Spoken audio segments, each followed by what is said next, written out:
আমার এই ভিডিওটা লাইক করেন, শেয়ার করেন, সাবস্ক্রাইব করেন, বেল আইকনটা প্রেস করেন যেন আগামী যে ভিডিওটা আসবে আপনার কাছে পৌঁছে। আসসালামু আলাইকুম দর্শক, বাংলা একটা কথা প্রচলিত আছে, গাধা জল খায়, অর্থাৎ গাধা পানি খায় ঘোলা করে। পানিটা গাধা দেখছে পরিষ্কার পানি, কিন্তু গাধা ওইটার মধ্যে গাধা উঠা নামা দৌড়াদৌড়ি করে ওই পানিটা ঘোলা করলো।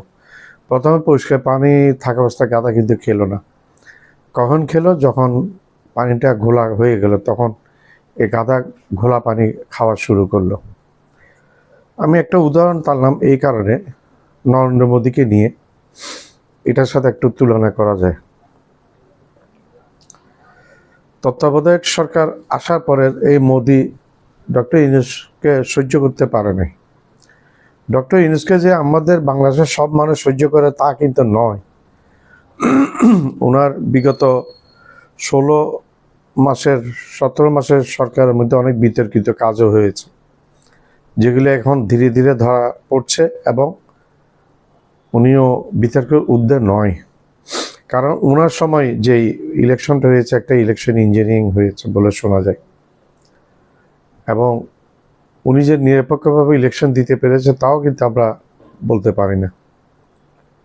যাও, এখন ডক্টর ইউনূস প্রথম থেকে শেখ হাসিনাকে ফেরত চেয়েছিল, কারণ শেখ হাসিনা 1400 ছাত্রর হত্যাকাণ্ডের সাথে জড়িত বলে প্রমাণিত হয়েছে আদালতে, এবং আদালত ডিমান্ড করেছে হাসিনাকে আদালতে হাজির করার জন্য। হাসিনা এবং সাবেক স্বরাষ্ট্রমন্ত্রী কামাল, আসাদুজ্জামান খান কামাল, এই দুইজনের বিরুদ্ধে ফাঁসির রায় হয়েছে। দুইজন ফাঁসির দণ্ডপ্রাপ্ত আসামি। তো এই দুইজনকে তখন আনুষ্ঠানিকভাবে বিভিন্নভাবে চিঠি দিয়েছিল, কিন্তু ভারত কোনো সাড়া দেয় নাই। ভারত তখন বলেছিল এই সরকারের সাথে কোনো কথা নাই, ভবিষ্যতে যে গণতান্ত্রিক সরকার আসবে সেই সরকারের সাথে আলাপ করতে হবে, সেই সরকারের সাথে আলাপ করবে। ভারত পাত্তাই দেয় নাই বাংলাদেশের তখন চাহিদার উপর। এখন বাংলাদেশে একটি নির্বাচিত সরকার হয়েছে, যদিও অনেকে ইলেকশন ইঞ্জিনিয়ারিং হয়েছে বলে, কিন্তু একটা ইলেকশন তো হয়েছে। যেই হোক, একটা ইলেকশন হয়েছে, ইলেকশনের মাধ্যমে বিএনপি ক্ষমতায় এসছে। এখন বিএনপি সাবেক জাতীয় নিরাপত্তা উপদেষ্টা ডক্টর খলিলুর রহমানকে বিএনপি পররাষ্ট্রমন্ত্রী হিসেবে নিয়োগ দিয়েছে তারেক রহমান। এখানে খলিলুর রহমান ভারতে গিয়েছে এবং ওইখানে গিয়ে হাসিনা এবং আসাদুজ্জামান খান কামালকে ফেরত চেয়েছে। এখন ভারতের যে পররাষ্ট্র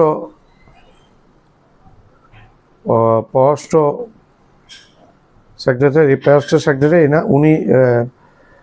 উনি সবসময় কিন্তু ভারতের পররাষ্ট্র নীতি বিষয়ক এগুলো বলে যান। উনি, নামটা আমার এই মুহূর্তে খেয়াল পড়ছে না, শ্যামলা করে মোটা, জয়সরিয়ানা কি একজন নাম ওনার। যাও, সেও কালকে বলল যে হাসিনাকে ফেরত দেওয়ার ব্যাপারে কথাবার্তা চলছে। এটাতে বাংলাদেশের মানুষ কিছুটা আশ্বস্ত হয়েছে, পুরোপুরি আশ্বস্ত হতে পারে নাই।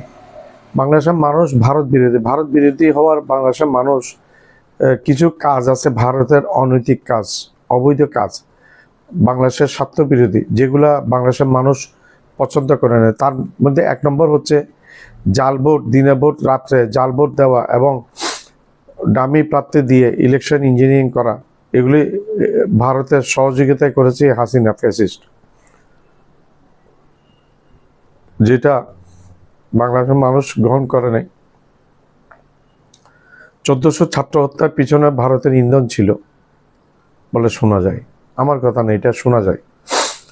তারপর বিডিআর হত্যাকাণ্ডের সাথে ভারতের জড়িত থাকার আভাস পাওয়া গেছে, যেটা তদন্ত এখন আবার স্লো হয়ে গেছে। আদৌ এটা তদন্ত হয় কিনা জানি না। এটা শেখ হাসিনা ভারতের রয়ের সাথে, ভারতের সরকারের সাথে মিলে এই হত্যাকাণ্ডটা করেছিলেন, কারণ সেনাবাহিনীর মেরুদণ্ড ধ্বংস করে দিতে পারলে হাসিনা দীর্ঘদিন ক্ষমতায় থাকতে পারবে। এটা হাসিনাকে ভারত বুঝিয়েছেন এবং হাসিনা সেটা বুঝছেন। সে অনুযায়ী কাজ হয়েছে এবং আয়নাঘর গুম খুম অনেক হয়েছে। আয়নাঘরে প্রচুর মানুষ রেখেছে, অনেক মানুষ গুম খুনের শিকার হয়েছে, যার কোনো সঠিক হিসাব এখনো পর্যন্ত পাওয়া যায়নি। তো এই নির্লজ্জ বেহায়া হাসিনা, তার বিরুদ্ধে এখন, এবং বেহায়া আওয়ামী লীগ, এই হাসিনা এবং আওয়ামী লীগের নেতাদের বিরুদ্ধে ভারতের সাংবাদিকরা, ভারতের আপামর জনসাধারণ খুব ক্ষিপ্ত হয়ে উঠেছে, যার কারণে বাংলাদেশের একটা চাপ ভারতের উপর এবং ভারতের অভ্যন্তরীণ একটা চাপ ভারতের সরকার মোদির উপর। এই উভয় চাপের কারণে হয়তো মোদি, ওই যে বললাম গাধা পানি খায় ঘোলা করে, মোদিও পানি খাচ্ছে, মোদিও এক ধরনের গাধা, মোদিও পানি খাচ্ছে ঘোলা করে। শেষমেশ এই রাজিটা যদি আরো আগে হতো, অনেক কিছু উত্তেজনা প্রশমিত হতো এবং বাংলাদেশ ভারতের ব্যবসায়িক সম্পর্ক অনেক বেশি উন্নত হতো, আগের থেকে আরো হতো। কিন্তু সেটা একমাত্র মোদির অপরিণামদর্শিতার কারণে ভারতের কলকাতার ব্যবসায়ীরা অনেক কষ্টে ছিলেন, কারণ তাদের মেইন ক্রেতাগুলো বাংলাদেশের লোক। যা হোক, মোদি ভারতের অর্থনীতির প্রচুর ক্ষতি করেছেন বাংলাদেশের বিরোধিতা করে, যেটার ফলাফল মোদিকে দিতে হচ্ছে। এবং মোদি গতকালকে একটা বিল, নারী সংক্রান্ত একটা বিলে এই প্রথমবারের মতো মোদি সরকার হেরে গেছে, বিলটা পাশ করাতে পারে নাই। এই বিলটা পাশ করলে মোদি এক স্বৈরাচার হয়ে যেত, আরো বেশ সংসদ সদস্য বানাতে পারত এবং স্বৈরাচারী রূপ ধারণ করতো পুরোপুরি। কিন্তু বিরোধী দলগুলো একাট্টা হয়ে গেছে, একক হয়ে মোদির বিরুদ্ধে অনাস্থা এনেছে, মানে এই বিলটা পাশ করতে দেয় নাই, সংখ্যাগরিষ্ঠতা ভোটে পায় নাই বিলটা পাশ করার জন্য। এটা মোদির বিরুদ্ধে একটা প্রথম আঘাত মোদির দুর্গে। মোদির যে উল্টা রথ চলা শুরু হয়ে গেছে, এই ঘটনার মধ্যে শুরু হয়ে গেছে পশ্চিমবাংলা ইলেকশনে যদি আবার তৃণমূল কংগ্রেস জিতে, তাহলে মোদির অবস্থা আরো খারাপ হয়ে যাবে। আরেকটা কোন একটা রাজ্যে, কর্ণাটক না কোন একটা রাজ্যে আবার নির্বাচন আছে। যাক, মোদির গণেশ যে উল্টা শুরু করেছে, সেটা এই ভোটাভুটির মাধ্যমে প্রমাণিত হলো। এই মোদি সহজভাবে কোনো কিছু বুঝে না। মুসলমানদেরকে যে সমস্ত দেশে হত্যা করে, মুসলমানদেরকে যে সমস্ত দেশ পছন্দ করে না, মোদি গিয়ে বন্ধুত্ব করে সেই সমস্ত দেশের সাথে। যেমন তার মধ্যে এক নম্বর হচ্ছে ইসরায়েল এবং নেতানিয়াহু।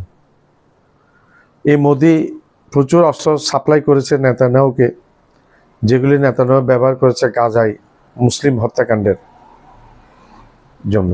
তো মোদিকে বলে যে গুজরাটে কষায়, ভাই এটা আমার, মোদির সাথে আমার ব্যক্তিগত কোনো যোগাযোগও নাই, কোনো সম্পর্ক নাই, আর আমার শত্রুও না মোদির আমার শত্রু না, আমি মোদির শত্রু না। ভারতের পত্রপত্রিকাগুলো, নিউজ মিডিয়াগুলো বলছে যে গুজরাটে 1000 মুসলিম হত্যাকাণ্ডের পিছনে মোদির নাম ছিল। এই মোদি হাসিনাকে রক্ষা করেছে। এখন হয়তো মোদি বুঝতে পারছে যে হাসিনাকে এইভাবে রক্ষা করলে বাংলাদেশ সরকার, নির্বাচিত সরকার যেহেতু চেয়েছে, তাইলে এখন দিয়ে না দিলে হিতে বিপরীতে হবে। বাংলাদেশের মানুষ আরো রুষ্ট হয়ে যাবে, আরো ভারত বিরোধী হয়ে যাবে এবং ভারতের মানুষ মোদি বিরোধী আরো চরম আকার ধারণ করবে। ওইখানে সব কিছু বিবেচনা করে এখন নাকি একটা সিদ্ধান্তে আসতে যাচ্ছে যে হাসিনাকে ফেরত দিবে বাংলাদেশে। ভারত এখন মনে করছে যে তাদের পলিসিগুলা ভুল ছিল। ব্যক্তি হাসিনার প্রতি সমর্থন না করে তারা যদি বাংলাদেশের তৎকালীন সরকার এবং বর্তমান সরকারকে সহযোগিতা করতো এবং বাংলাদেশের মানুষের সাথে থাকতো, তাইলে আজকে বাংলাদেশ ভারত এই দুর্যোগটা আসতো না। বাংলাদেশ ভারতের সম্পর্ক এই তলানীতি গিয়ে ঠেকতো না, ঠেকে যেত না তলানীতি গিয়ে, যেটার জন্য 100% আমি মনে করি দায় বহন করতে হবে এই নরেন্দ্র মোদি। ওনাকে অনেকে চাওয়ালা বলে, ভাই আমি ব্যক্তিগতভাবে ওই সমস্ত নামে ডাকতে পারি না। চাওয়ালা কি একটা খারাপ মানুষ? খারাপ মানুষ না, এটা তার একটা পেশা। প্রত্যেকটা পেশা দুনিয়াতে একটা মহত্ব বহন করে, এবং যার যার জন্য যার যার পেশা তার জন্য খুবই সম্মানের বিষয়। তো মোদি এবং ভারত সরকার উপলব্ধি করতে পারছে যে হাসিনা বাংলাদেশ ভারতের সম্পর্ক, গত কয়েকদিন আগে ভারতের রাষ্ট্রদূত তারেক রহমানের সাথে বৈঠক করেছেন, এবং এই বৈঠক কিন্তু স্বাভাবিক কোনো বৈঠক না।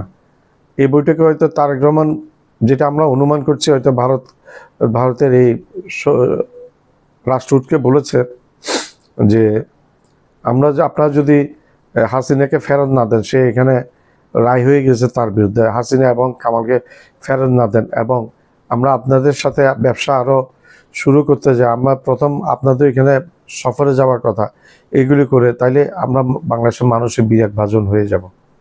সুতরাং আপনাদের নৈতিক দায়িত্ব বাংলাদেশের আইন ব্যবস্থার প্রতি সম্মান দেখিয়ে হাসিনাকে ফেরত দেওয়া। শেখ হাসিনা ও আসাদুজ্জামান খান কামালকে বাংলাদেশে ফেরত পাঠাতে সম্মত হয়েছে ভারত। তার এক বিবৃতিতে তথ্য জানিয়েছে পররাষ্ট্র মন্ত্রণালয়। আওয়ামী লীগের সভাপতি ও ক্ষমতাচ্যুত প্রধানমন্ত্রী শেখ হাসিনাকে বাংলাদেশে ফেরত পাঠানোর আনুষ্ঠানিক বার্তা দিল ভারত। বাংলাদেশের আবেদনের প্রেক্ষিতে এমনটাই জানিয়েছে নয়াদিল্লি। শুক্রবার 17 এপ্রিল নয়াদিল্লিতে নিয়মিত সংবাদ সম্মেলনে তথ্য জানান দেশটির পররাষ্ট্র মন্ত্রণালয়ের মুখপাত্র রণধীর জয়সওয়াল। নির্বাচনের মাধ্যমে বাংলাদেশের সরকার পরিবর্তনের পর আবারও আলোচনায় এসেছে সাবেক প্রধানমন্ত্রী শেখ হাসিনাকে ফেরত পাঠানোর বিষয়টি। তবে এই ইস্যুর মাঝেও বাংলাদেশ ভারতের মধ্যে দ্বিপাক্ষিক সম্পর্ক স্বাভাবিক রাখার উপর জোর দেওয়া হচ্ছে। এমন পরিস্থিতিতে শেখ হাসিনাকে ফেরত পাঠানোর বিষয়ে নতুন বার্তা দিয়েছে ভারত। এবার বাংলাদেশের ক্ষমতাচ্যুত সাবেক প্রধানমন্ত্রী শেখ হাসিনাকে দেশে ফিরিয়ে আনার প্রসঙ্গে মুখ খুলেছে ভারতের পররাষ্ট্র মন্ত্রণালয়। এই ঘোষণাটি আসার পর বাংলাদেশের রাজনীতিতে নতুন করে চাঞ্চল্যের সৃষ্টি হয়েছে। Question was regarding Sheikh Hasina. The request is being examined as part of ongoing judicial and internal legal processes. Further, both sides exchange views on regional and global issues of mutual interest. সাবেক প্রধানমন্ত্রী শেখ হাসিনাকে দেশে ফিরিয়ে আনার বিষয়ে এবার মুখ খুলেছে ভারতের পররাষ্ট্র মন্ত্রণালয়। এখন রাজনৈতিক মহলে প্রশ্ন উঠেছে, এবার কি তাহলে সত্যি শেখ হাসিনাকে ফেরত পাঠাবে ভারত? চিপায় পড়লে বাঘের মুখেও দিতে হয় হাত, সম্মান বাঁচাতে বিসর্জন দিতে হয় দিন আর রাত। এই অবস্থা হয়েছে ভারতের, কারণ বাংলাদেশের অন্তর্বর্তী সরকার ক্ষমতায় থাকা অবস্থায় ভারতের কাছে যখনই শেখ হাসিনাকে বিচারের জন্য বাংলাদেশে ফেরত চাওয়া হয়েছে, তখন ভারত বলেছে যে আমরা এই ইস্যু নিয়ে নির্বাচিত সরকারের সাথে আমরা কাজ করতে আগ্রহী, আমরা এই অন্তর্বর্তী সরকারের অস্থায়ী সরকারের সাথে কাজ করতে আমরা আগ্রহী না। এবং তারা তখন মনে করেছিল যে বাংলাদেশে পরবর্তীতে যারা ক্ষমতায় আসবে তারা হয়তোবা শেখ হাসিনা এবং আওয়ামী লীগের ক্ষেত্রে সফট নীতি গ্রহণ করবে, তারা হয়তো শেখ হাসিনা এবং আওয়ামী লীগকে মুক্তি দিয়ে দিবে বা ছাড় দিয়ে দিবে। কিন্তু এখন দেখছে যে পাশার দান উল্টে গেছে। এখন উল্টোভাবে আওয়ামী লীগকে আরও কঠোরভাবে সংসদে আইন করে নিষিদ্ধ করা হয়েছে, এবং পাশাপাশি বাংলাদেশের বর্তমানে নির্বাচিত সরকারের পররাষ্ট্রমন্ত্রী সে নিজে সরাসরি ভারতে গিয়ে এরপর শেখ হাসিনাকে বিচারের জন্য বাংলাদেশে ফেরত চেয়েছে।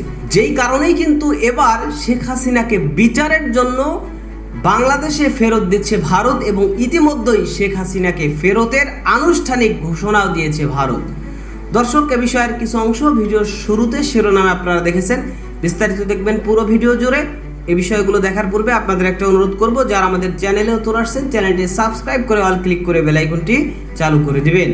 দর্শক, চলুন আমরা দেখব যে এবার শেখ হাসিনাকে যে বাংলাদেশে বিচারের জন্য ভারত ফেরত দিচ্ছে এবং ইতিমধ্যেই বাংলাদেশে ফেরতের আনুষ্ঠানিক ঘোষণা দিয়েছে ভারত, সেটা আমরা দেখব। সেটা দেখার পূর্বে চলুন প্রথমে আমরা একটু দেখে আসি যে কিভাবে মূলত ভারতের শুভ বুদ্ধি উদয় হয়েছে এবং বাংলাদেশের সাথে তারা যে কাজ করতে আগ্রহী এবং কেন আগ্রহী, এই বিষয়ে অত্যন্ত গুরুত্বপূর্ণ কিছু তথ্য আমরা প্রথমে দেখে এরপর ওই বিষয়টা দেখব। ধৈর্য ধরে একটা লাইক দিয়ে ভিডিওটি শেষ পর্যন্ত দেখতে থাকুন। দীর্ঘ অস্বস্তিকর সময়ের পর ঢাকায় একটি নির্বাচিত সরকার ক্ষমতায় এসেছে, আর সেই সরকারের একজন গুরুত্বপূর্ণ মন্ত্রীর প্রথম দিল্লি সফর যেন কূটনৈতিক আবহাওয়ার তাপমাত্রা মাপার থার্মোমিটার হয়ে দাঁড়িয়েছে। বাংলাদেশের পররাষ্ট্রমন্ত্রী ডক্টর খলিলুর রহমান দিল্লিতে পৌঁছে প্রথম রাতেই ভারতের জাতীয় নিরাপত্তা উপদেষ্টা অজিত দোভালের সঙ্গে বৈঠক ও নৈশভোজ করেন। কূটনীতিতে রাতের খাবার কখনো শুধু খাবার নয়, সেখানে খাওয়া দাওয়ার চেয়ে রাজনীতি হয় বেশি। বিশেষজ্ঞরা বলছেন এমন ব্যক্তিগত বৈঠক আসলে সংকেত দেয় দুই দেশ আবার পরস্পরকে বোঝার চেষ্টা করছে। পরদিন পরপর বৈঠক ভারতের পররাষ্ট্রমন্ত্রী এস জয়শঙ্কর, বাণিজ্যমন্ত্রী পীযূষ গোয়েল এবং জ্বালানি মন্ত্রী হরদীপ সিং পুরীর সঙ্গে। আলোচনার টেবিলে এসেছে গঙ্গা চুক্তি নবায়ন, প্রত্যাহার হওয়া বাণিজ্য সুবিধা ফিরিয়ে আনা এবং জ্বালানি সরবরাহ বৃদ্ধি। অর্থাৎ আবেগ নয়, বাস্তব স্বার্থই আলোচনার কেন্দ্রবিন্দু। কূটনীতির ভাষায় এটাকে বলা হয় রিসেট মোমেন্ট, সম্পর্ক ভেঙে নয়, নতুন শর্তে পুনর্গঠন। বাংলাদেশের রাজপথে একসময় গর্জে উঠেছিল দিল্লি না ঢাকা, ঢাকা ঢাকা। সেই স্লোগান ছিল শুধু রাজনৈতিক প্রতিবাদ নয়, বরং দীর্ঘদিন জমে থাকা ক্ষোভের বিস্ফোরণ। আন্দোলনকারীদের অভিযোগ ছিল পূর্ববর্তী সরকার ভারতের স্বার্থকে অগ্রাধিকার দিয়েছে, দেশের স্বার্থকে বলি দিয়েছে, বাংলাদেশের জনগণের অনুভূতিকে গুরুত্ব দেয়নি। আন্দোলন পরবর্তী সময়ে ভারতের পণ্য বয়কট, সাংস্কৃতিক কেন্দ্র ভাঙচুর, ভিসার সীমাবদ্ধতা সব মিলিয়ে সম্পর্ক এমন জায়গায় পৌঁছেছিল যেখানে কূটনীতি প্রায় বরফে জমে যায়। পাল্টা হিসেবে দিল্লিও বাণিজ্য সুবিধা কমায়, ক্রিকেট সফর বাতিল হয়, যোগাযোগে শীতলতা নেমে আসে। বিশেষজ্ঞরা ভাবছেন এই ক্ষোভ কি শুধুই রাজনৈতিক ছিল নাকি সামাজিক স্তরেও ছড়িয়ে গেছে, কারণ এবার প্রথমবারের মতো সাধারণ মানুষের মনোভাব সম্পর্কের বড় ফ্যাক্টর হয়ে উঠেছে। তাই দিল্লির নতুন উপলব্ধি, ভারতের নীতি নির্ধারকদের মধ্যে এখন একটি উপলব্ধি তৈরি হয়েছে, শুধুমাত্র বাংলাদেশের সরকারকে বোঝা যথেষ্ট নয়, জনগণকেও বোঝা জরুরি। বিবিসির সূত্র অনুযায়ী ঢাকায় ভারতের পরবর্তী হাই কমিশনার হিসেবে একজন মুসলিম বুদ্ধিজীবীকে পাঠানোর চিন্তা চলছে। এটি কূটনৈতিকভাবে বিরল পদক্ষেপ। কেউ কেউ এটাকে প্রতীকী পদক্ষেপ বলছেন, আবার কেউ বলছেন এটি বার্তা দিল্লি বাংলাদেশের জনমতের গুরুত্ব বুঝতে শুরু করেছে বা বাংলাদেশের জনগণকে খুশি করার চেষ্টা চলছে। একজন আন্তর্জাতিক সম্পর্ক বিশ্লেষক মন্তব্য করেছেন, দীর্ঘদিন দিল্লি সরকার কেন্দ্রিক সম্পর্ক চালিয়েছে, এখন তারা সমাজকেন্দ্রিক সম্পর্কের প্রয়োজন বুঝেছে। বিষয়টি অনেকটা প্রতিবেশীর সঙ্গে বারান্দার আলাপের মতো, শুধু বাড়ির মালিকের সঙ্গে নয়, বাড়ির মানুষের সঙ্গেও হাসি মুখ রাখতে হয়। ভারতের অভ্যন্তরীণ রাজনীতিতে রয়েছে অদৃশ্য বাধা, তাই চাইলেই পরিবর্তন এত সহজ নয়। পশ্চিমবঙ্গ ও আসামের নির্বাচন ভারতের নীতিকে প্রভাবিত করছে। বিজেপির রাজনৈতিক প্রচারণায় বাংলাদেশ ইস্যু প্রায়ই ব্যবহৃত হয়, ফলে দিল্লি হঠাৎ করে নরম অবস্থান নেবে এমন আশা বাস্তবসম্মত নয়। এইদিকে বিশেষজ্ঞরা বলছেন ভারতের পররাষ্ট্রনীতি প্রায়ই অভ্যন্তরীণ রাজনীতির ছায়ায় পরিচালিত হয়।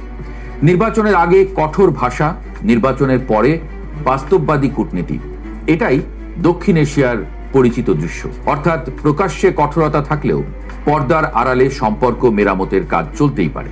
পারস্পরিক অবিশ্বাস কাজ করছে দুই দিক থেকেই। বাংলাদেশে যেমন ভারত বিরোধী মনোভাব আছে, তেমনি ভারতের একটি অংশের মধ্যেও বাংলাদেশ সম্পর্কে সন্দেহ ও বিরূপ ধারণা রয়েছে। এই মানসিক দূরত্বই সম্পর্কের সবচেয়ে বড় চ্যালেঞ্জ। ঢাকায় সাবেক ভারতীয় রাষ্ট্রদূত পিনাক রঞ্জন চক্রবর্তী বলেছেন, দুই দেশের সম্পর্ক কখনোই পুরোপুরি থেমে যায়নি।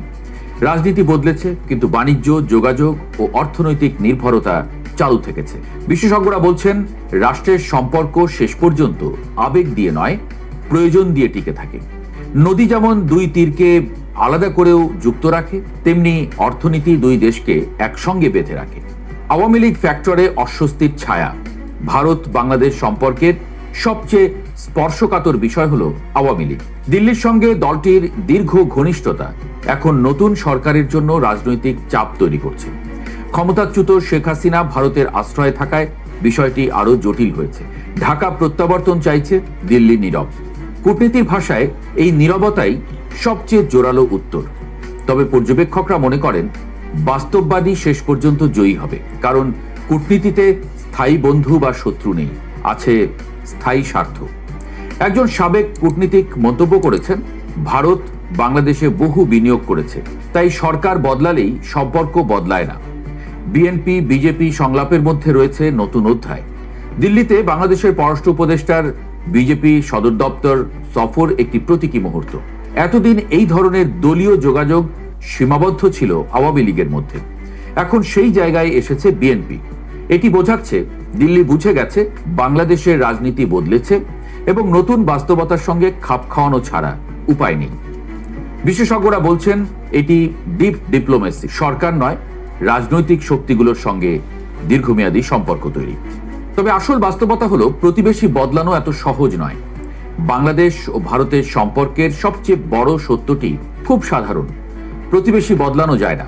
ইতিহাস, ভূগোল ও অর্থনীতি দুই দেশকে একে অপরের সঙ্গে বেঁধে রেখেছে। বাংলাদেশ ভারতের জন্য পূর্বাঞ্চলীয় নিরাপত্তা এবং সংযোগের কেন্দ্র, আর ভারতের বাজার, জ্বালানি ও ট্রানজিট সুবিধা বাংলাদেশের অর্থনীতির গুরুত্বপূর্ণ অংশ। বিশেষজ্ঞরা মনে করছেন রাজনৈতিক উত্তেজনা যতই থাকুক, বাস্তব প্রয়োজন দুই দেশকে আবার আলোচনার টেবিলে ফিরিয়ে আনবে। দিল্লি ও ঢাকা এখন এমন এক সন্ধিক্ষণে দাঁড়িয়ে যেখানে অতীতের ক্ষোভ ও ভবিষ্যতের প্রয়োজন মুখোমুখি। রাজপথের স্লোগান এখনো স্মৃতিতে তাজা, কিন্তু কূটনীতির টেবিলে বসা মানুষরা জানেন সংঘাত দীর্ঘস্থায়ী হয় না, স্বার্থ হয়। কখনো হয়তো সম্পর্ক আর আগের মতো হবে না, হয়তো নতুন এক ভারসাম্য তৈরি হবে, যেখানে বাংলাদেশ বলবে বাংলাদেশ ফার্স্ট আর ভারত শিখবে সমতার ভাষা। প্রতিবেশীর সঙ্গে সম্পর্ক অনেকটা চায়ের কাপে চিনি মেশানোর মতো, কম হলে তিতা, বেশি হলে বিরক্তিকর। ঠিক পরিমাণটাই আসল কূটনীতি। প্রশ্নটা তাই আর দিল্লি না ঢাকা তা নয়। ঢাকা চাইবে সম্মান।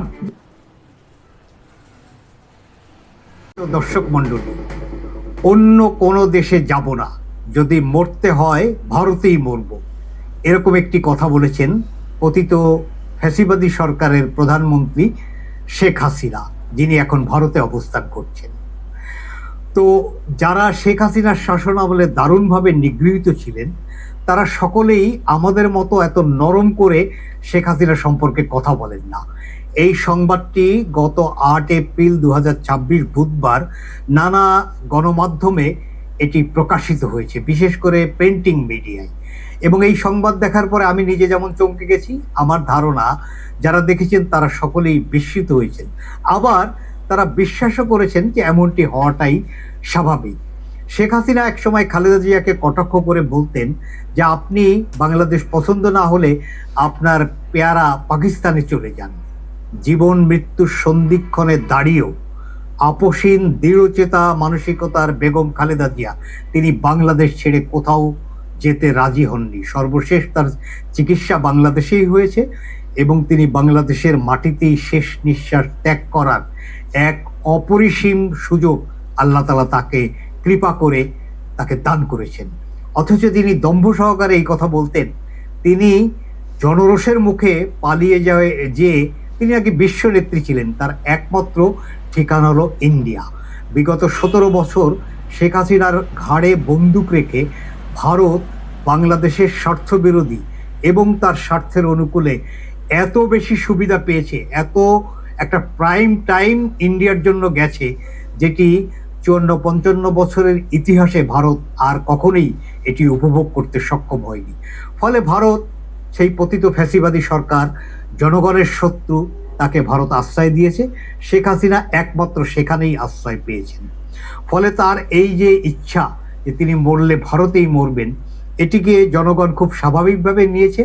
তবে যারা অত্যন্ত রূঢ় মন্তব্য করার ক্ষেত্রে শেখ হাসিনার বিরুদ্ধে অভ্যস্ত, তারা অনেকেই সামাজিক যোগাযোগ মাধ্যমে দেখলাম এমন একটি নিষ্ঠুর প্রশ্ন করছেন যে আপনি যদি ভারতে মৃত্যুবরণ করেন তাহলে আপনার শেষকৃত্য কি দাফনের মাধ্যমে হবে নাকি চিতায় উঠিয়ে আপনাকে দাহ করা হবে? আমরা যদিও যারা পরিশীলিত গণতান্ত্রিক মানসিকতার মানুষ, তারা এই ধরনের মন্তব্যকে প্রশ্রয় দিতে রাজি না, কিন্তু আমাদেরকে দেখতে হচ্ছে, শুনতে হচ্ছে, এবং এই দেখা এবং শোনার জন্য মূলত দায়ী শেখ হাসিনা নিজে। আমি যেভাবে গণমাধ্যমে সংবাদটি এসেছে আমি আপনাদেরকে একটু প্রথমে পড়ে শোনাই। বাংলাদেশের গদিচ্যুত স্বৈরাচারী প্রধানমন্ত্রী শেখ হাসিনা কোনো অবস্থাতেই অন্য কোনো দেশে যেতে রাজি নন। তার পছন্দ ভারত এবং এখানেই তিনি আছেন। এমনকি তিনি স্পষ্টভাবে বলেছেন, মরলে মরব ভারতেই। এই অবস্থানের কারণে কাতারে স্থানান্তরের প্রস্তাব ভেস্তে গেছে। অন্তর্বর্তী জমানায় হাসিনাকে অন্য কোনো দেশে পাঠানোর বিষয়ে ভারত, বাংলাদেশ ও কাতারের মধ্যে ত্রিপক্ষীয় আলোচনা হয়েছিল, কিন্তু শেখ হাসিনা দৃঢ় অবস্থান নেন। তিনি জানিয়েছেন তিনি শুধু ভারতে থাকবেন এবং অন্য কোনো দেশে স্থানান্তরিত হবেন না। কাতারে পাঠানোর সম্ভাব্য পরিকল্পনাকে তিনি কার্যত ব্যর্থ করে দিয়েছেন। প্রত্যর্পণের দাবিতে চাপ বাড়ার সময় তৃতীয় কোনো দেশে পাঠানোর বিষয়েও আলোচনা শুরু হয়। এক পর্যায়ে কাতার এতে সম্মতি দেয়, তবে ভারত জোরপূর্বক শেখ হাসিনাকে অন্য কোনো দেশে পাঠানোর ইচ্ছা বা পরিকল্পনা রাখেনি। ফলে কূটনৈতিক তৎপরতা কার্যকর হয়নি এবং হাসিনা ভারতেই থাকেন। বর্তমানে দেশে পাঠানোর বিষয়ে কোনো দৃশ্যমান চাপ নেই। দায়িত্বশীল কূটনৈতিক সূত্র জানাচ্ছে ভারত সরকারও শেখ হাসিনার নেতৃত্ব নিয়ে অনেকটাই আগ্রহ হারিয়েছে। নির্বাচনী পরিস্থিতিতে আওয়ামী লীগকে নির্বাচনে অংশগ্রহণ করানোর জন্য ভারত নানাভাবে চেষ্টা চালিয়েছে। প্রথমে সাবের হোসেন চৌধুরীকে বিকল্প হিসাবে বিবেচনা করা হয়েছিল, কিন্তু হাসিনা তাতে সম্মতি দেননি। পরবর্তীতে রেহানার ছেলে রাদওয়ান সিদ্দিকী ববিকে দিল্লিতে ডেকে আলাপ করা হয়। শেখ হাসিনার সঙ্গে আলোচনা হলেও তিনি সায় দেননি। ভারতের সকল প্রচেষ্টা ব্যর্থ হয়। পরবর্তীতে বাংলাদেশের নির্বাচনে ভারত সবুজ সংকেত দিয়েছে। নির্বাচনের পর পরিস্থিতি পাল্টে গেছে। এখন ঢাকা ও দিল্লির মধ্যে কূটনৈতিক যোগাযোগ বেড়েছে। দুদেশেই সম্পর্ককে নতুন মাত্রায় উন্নীত করতে চাইছে। ধীরে ধীরে ভিসা প্রক্রিয়া স্বাভাবিক হচ্ছে, যদিও পশ্চিমবঙ্গের নির্বাচনের আগে নয়। কৌশলগত কারণে বিজেপি সরকার ভিসা খোলার বিষয়ে আগ্রহ দেখায়নি। 2024 সালের 5ই আগস্টের পর থেকে সকল প্রকার ভিসা কার্যত বন্ধ ছিল, তবে বিশেষ ক্ষেত্রে সীমিতভাবে চালু আছে। সংক্ষেপে শেখ হাসিনা দৃঢ় অবস্থান নিয়েছেন ভারতেই থাকার এবং কাতার বা অন্য কোনো দেশের প্রস্তাব প্রত্যাখ্যান করেছেন। ভারতের প্রচেষ্টা ব্যর্থ হলেও নির্বাচনের পর ঢাকা দিল্লি সম্পর্ক ধীরে ধীরে স্বাভাবিক হচ্ছে। এই সংবাদটির মধ্যে আপনারা নিশ্চয়ই বুঝতে পারছেন যে ভারত শেখ হাসিনার দায় থেকে মুক্তি পাওয়ার একটা বিষয়ে সম্মত হয়েছিল। সেখানে বাংলাদেশ, ভারত, কাতার 3 দেশের মধ্যে একটা আলোচনা হয় এবং শেখ হাসিনাকে কাতারে পাঠিয়ে দেওয়ার ভারতের প্রস্তাবে বা বাংলাদেশের সম্মতি জ্ঞাপনে কাতার সম্মত হয়েছিল। কিন্তু হাসিনা কাতারে যাওয়া নিরাপদ মনে করেননি, এমনটি ভাবাটাই সম্ভব। কারণ কাতার একটি মুসলিম অধ্যুষিত দেশ। শেখ হাসিনা সেখানে নিরাপদ বোধ করেননি। কাতারে বেশ উল্লেখযোগ্য সংখ্যক বাংলাদেশিরা বসবাস করে এবং চরমভাবে নিগ্রহের শিকার বাংলাদেশিদের বিপুল সংখ্যক সেখানে তাদের আত্মীয় স্বজন থাকায় শেখ হাসিনা হয়তো নিরাপত্তার অভাব এভাবে বোধ করেছেন যে সেখানে তিনি তার জীবন এবং তার সম্মান এটি ঝুঁকির মধ্যে পড়তে পারে, যেটি ভারতে থাকলে কোনোভাবেই তিনি এটি এরকম ঝুঁকি আছে এমনটি তিনি বিশ্বাস করেন না বলেই তিনি ভারতে থাকতে চান। আমরা জানি না কার মৃত্যু কোথায় হবে, তবে শেখ হাসিনার এই শেষ ইচ্ছা যদি সত্যিই আল্লাহ তাআলা পূরণ করেন তাহলে নিশ্চয়ই সেটি বাংলাদেশের ইতিহাসে একটি অন্যরকম বিষয় হয়ে সারা জীবন মানুষের এটি একটি গুরুত্বপূর্ণ আলোচনার বিষয়বস্তু হয়ে থাকবে। এখন এই শেখ হাসিনা যে ভারতে আছেন, ভারতীয় কর্তৃপক্ষ তাকে রেখেছেন। ভারতীয় কর্তৃপক্ষ আগে যেমন শেখ হাসিনাকে একচ্ছত্র তারা সমর্থন জানাতেন, পরিস্থিতি পরিবর্তনের প্রেক্ষিতে এখন শেখ হাসিনা তাদের জন্য একটা বোঝা হয়ে গেছে, এটা বলা বাহুল্য। ওই একই দিন অর্থাৎ গত 8 এপ্রিল বুধবার সংবাদ মাধ্যমে আরও একটি সংবাদ প্রকাশিত হয়েছে, যার শিরোনাম হলো হাসিনা নয়, ভারতের এখন প্রয়োজন বাংলাদেশ। অর্থাৎ যে কথাটি দীর্ঘদিন বাংলাদেশিদের পক্ষ থেকে বলা হচ্ছে যে ভারত একটি রাজনৈতিক দল অথবা ব্যক্তি হিসাবে শেখ হাসিনার সঙ্গে যে সম্পর্ক রাখার নীতি অবলম্বন করেছে এটি বাংলাদেশের মানুষ কোনো কারণেই পছন্দ করে না এবং বাংলাদেশে এই কারণে ভারত বিদ্বেষ ক্রমাগত বাড়ছিল এবং সেটা এখন চূড়ান্ত পর্যায়ে। ফলে একটা পর্যায়ে বাংলাদেশিদের পক্ষে আলোচনা এমন ছিল যে পিপুল টু পিপুল রিলেশনটাই এটি বাংলাদেশ এবং ভারতের সম্পর্ককে সুন্দর করার ক্ষেত্রে, সহনীয় করার ক্ষেত্রে অত্যন্ত জরুরি। পার্টি টু পার্টি বা পার্সন টু পার্সন নয়। ভারত সম্ভবত সেই পথেই হাঁটতে শুরু করেছে। এই শিরোনামটি তারই একটি উৎকৃষ্ট প্রমাণ হতে পারে। এখানে এই সংবাদটি যেভাবে এসেছে আমি তার অংশ বিশেষ পড়ে শোনাই। হাসিনার পতনের পর ভারতীয় নীতি নির্ধারকরা বলছেন বাংলাদেশের নির্বাচনে হস্তক্ষেপ করাটা ভুল সিদ্ধান্ত, আর এ কারণেই বাংলাদেশ তাদের হাতছাড়া হয়েছে। শুধু তাই নয়, বাংলাদেশের মানুষ হয়েছে ভারত বিরোধী। এই মুহূর্তে বাংলাদেশের কোনো একটি রাজনৈতিক দল বা শক্তি নেই যারা কিনা ভারতের পক্ষ নিয়ে কথা বলছে। এসব কারণেই হয়তো ভারত তাদের বাংলাদেশ নীতি পরিবর্তন করতে যাচ্ছে। শেখ হাসিনাকে সোশ্যাল মিডিয়ায় কথা বলতে দিচ্ছে, কিন্তু সরাসরি কথা বলতে দিচ্ছে না। আওয়ামী লীগ নেতাদের সাক্ষাৎও হচ্ছে না তাদের দলীয় নেত্রীর সঙ্গে। সাবেক পররাষ্ট্রমন্ত্রী ডক্টর হাসান মাহমুদ লন্ডন থেকে সম্প্রতি ভারত এসেছিলেন। উদ্দেশ্য ছিল হাসিনার সাথে সাক্ষাৎ। 3 সপ্তাহ অপেক্ষা করে তিনি ফিরে গেছেন, সাক্ষাৎ হয়নি হাসিনার সঙ্গে। এছাড়া জাহাঙ্গীর কবির নানক ইন্ডিয়ায় এসে চেষ্টা করেছিলেন, তিনি সফল হননি। ওবায়দুল কাদের তো দিনের পর দিন, মাসের পর মাস চেষ্টা করেও শেখ হাসিনার সাক্ষাৎ পেতে ভারতীয় কর্তৃপক্ষের মূলত অনাগ্রহের কারণে তিনিও এক্ষেত্রে সফল হননি। এর মধ্যে যেটি ঘটছে দেখবেন, গত 6ই এপ্রিল প্রধানমন্ত্রী তারেক রহমানের সঙ্গে বাংলাদেশে নিযুক্ত ভারতীয় হাই কমিশনার প্রণয় ভার্মা তিনি দেখা করেছেন। সৌজন্য সাক্ষাৎ বলা হলেও এটি অত্যন্ত গুরুত্বপূর্ণ একটি ভিজিট বলেই এর সঙ্গে সংশ্লিষ্টরা জানিয়েছেন। সেখানে নানা বিষয়ে কথা হয়েছে, এমনকি তারেক রহমানকে ভারত সফরের বিষয়ে সেখানে গুরুত্ব দিয়েই আমন্ত্রণ করা হয়েছে। এবং এই যে পিপুল টু পিপুল এক্সচেঞ্জ, সে বিষয়ে জোর দিয়ে কথা বলা হয়েছে। দুদেশের ভৌগোলিক ঘনিষ্ঠতাকে কাজে লাগিয়ে অর্থনৈতিক ও যোগাযোগ ব্যবস্থার মাধ্যমে নতুন সুযোগ তৈরির উপরে সেখানে গুরুত্ব আরোপ করা হয়েছে। এছাড়া জনস্বাস্থ্য, আর্থিক অন্তর্ভুক্তি, নারীর ক্ষমতায়ন, গ্রামীণ উন্নয়ন, দ্বিপক্ষীয় বাণিজ্য, বিনিয়োগ, ব্যবসা সহজীকরণ, প্রযুক্তিগত অংশীদারিত্ব এবং বিদ্যুৎ ও জ্বালানি খাতে সহযোগিতা বাড়ানোর বিষয় নিয়েও সেখানে গুরুত্বপূর্ণ আলোচনা হয়েছে। এক্ষেত্রে বাংলাদেশের পক্ষ থেকে প্রধানমন্ত্রীর পররাষ্ট্র বিষয়ক উপদেষ্টা হুমায়ুন কবির যেভাবে জানান, ভারত থেকে পাইপলাইনের ডিজেল আনা নিয়ে বৈঠকে আলোচনা হয়েছে। বাংলাদেশের জন্য এই মুহূর্তে এটি একটি বড় কনসার্ন। ডিজেলের সংকট সমাধানে এক্ষেত্রে ভারত সহযোগিতার হাত ইতিমধ্যেই বাড়িয়েছে। এটি নিয়ে আরও কার্যকর পদক্ষেপের জন্য প্রধানমন্ত্রীর সঙ্গে ভারতীয় হাই কমিশনের কথা হয়েছে। হুমায়ুন কবির আরও জানান, প্রধানমন্ত্রী তারেক রহমানের নেতৃত্বে ভারতের সঙ্গে সম্পর্ক এগিয়ে নেওয়া, দুই দেশের মানুষের সঙ্গে সম্পর্ক রক্ষাই মূল লক্ষ্য। দুই দেশের মধ্যে পজিটিভ সম্পর্ক থাকলে অনেক কিছুই সমাধান সম্ভব বলে মনে করেন হুমায়ুন কবির। তিনি আরও বলেন, শেখ হাসিনার সঙ্গে যে সম্পর্ক ছিল তা আর হবে না। শেখ হাসিনার পার্ট বাংলাদেশে শেষ। এই কথাগুলোর মধ্য দিয়ে বোঝা যায় যে ভারতের মনোভাবে যে পরিবর্তন ঘটছে সেটি তো একেবারে স্পষ্ট। এছাড়া গত মঙ্গলবার 7ই এপ্রিল বাংলাদেশের পররাষ্ট্রমন্ত্রী এবং তার সফরসঙ্গী হিসাবে প্রধানমন্ত্রীর পররাষ্ট্র বিষয়ক উপদেষ্টা তারা ভারত সফরে গেছেন। মূলত 10 থেকে 12ই এপ্রিল মরিশাসে অনুষ্ঠেয় ভারতীয় মহাসাগরীয় সম্মেলনে অংশগ্রহণের জন্যই পররাষ্ট্রমন্ত্রী বা তার সফরসঙ্গীদের এই সফর।